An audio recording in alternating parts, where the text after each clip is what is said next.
Why is cash flow more important than storing cash in the bank? Cash is absolute trash. From 2020 to 2024, we had 19% cumulative inflation. The US dollar is inflationary. They run a 2% inflation rate every single year. So if you don't get a raise that's above the 2% inflation rate, you're losing money every single year. So think about this. You work really hard, you trade time away from your family, you trade energy, and you get paid in someone else's debt. So why on earth would you store cash in a bank where they're lending it to the next person, which is someone else's debt? Think about that for just a moment. What you need to learn is cash flow.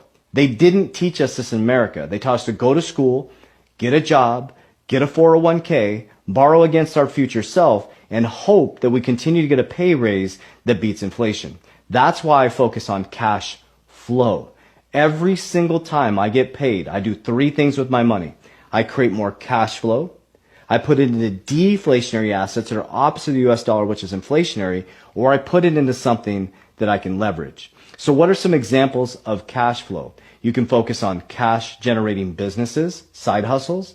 You could do dividend ETF strategies. You can do dividends. There's different things within certain asset classes where you could stake it to get interest income. But what you should be doing with all of your cash is you should be making sure you're earning off of it.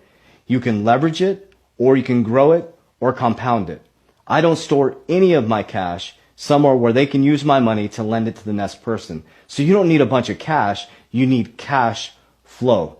Cash flow is the number one thing you need to build wealth and financial freedom. Warriors, rise, get your shit together.